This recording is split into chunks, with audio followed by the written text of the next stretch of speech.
Hey, what's up, traders? It's Kati from the Dark Trade, and today I want to show you something that I don't always show, but you probably see it on a couple of my videos. It's basically how I plan my week.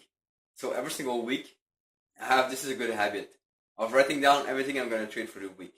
It's just like kind of a review, basically, of what I'm going to trade and how I'm going to trade it. So I have this on my board right here. I want to show you exactly how it works. But basically, I want to talk before about the fact that I see so many people trying to trade. They try to make money trading, but they get money morning super excited, and then they start to look for trades. But they have no idea, like nothing, no way of what they're going to trade. So that's the basic principle behind the board I have behind me. Every single week I review this, and I make sure that I know what I'm going to trade before starting to trade. That's the key. You want to know exactly what you're going to do before you get to trade and before you see the big moves. Because a lot of people start to trade, they see like something happening quickly, so they want to get in as soon as possible, but they don't know at all what they're supposed to do. And they might see a setup that they think work, but it's completely different from what they're supposed to trade. So this is how I do it. I'm going to show you, I'm going to try to get away from the screen, try to show you exactly how that works, exactly what I have on this board, and hopefully that's going to be clear. I don't know whether it's super clear or not, but basically I have two sessions I'm trading. Agent session, and then this is swing trading.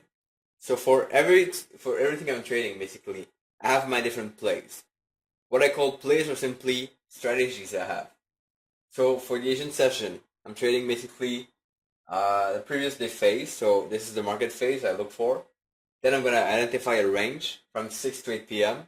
This is written down here. And then if it's sideways, I'm going to do breakouts or strong reversal. If the market is trending, then I'm going to look for a breakout of the opening range. This is my first strategy. I don't use this one every time. I use it sometimes when I can, because that's at night.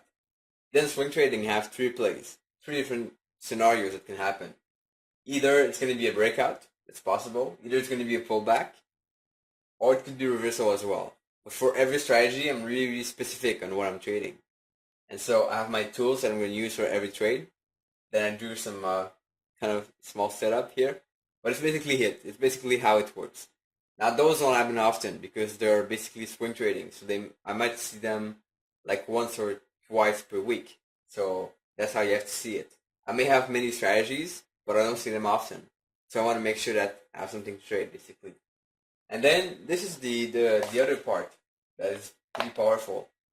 Whenever you have difficulties in trading, you want to make it a plan, basically, of what you're going to trade. This is the same thing that you saw before, except it's more detailed. So I have, for every strategy, I have one like this.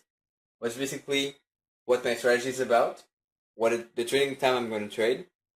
Here is really the instrument I'm going to trade. So whatever it's, here's GBP USD, Euro CAD, AUD USD, simply. And then I have the trading strategy. So this is the setup. I have two things I'm looking for as a setup. Then I have the entry. That's probably not clear, but anyway. Then I have here the entry, what I look for to enter, how I enter. It's above the high or below the low of the candlestick, simply. And then take the exit. I have to take profit. So take profit 1, take profit 2, and then this is my stop loss, right? So everything is there, basically. Then I also have the money management rules.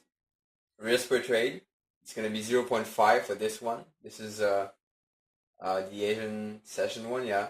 And so minimum reward to risk is 2. Maximum drawdown, I said 10 trades. So if ever I have 10 losing trades, I'm going to stop. I'm going to reevaluate what I'm doing. And then I'm going to keep going or do something different. Implementation. So here's written reward punishment, but I call it implementation. How am I going to implement the strategy? And it's really simple here.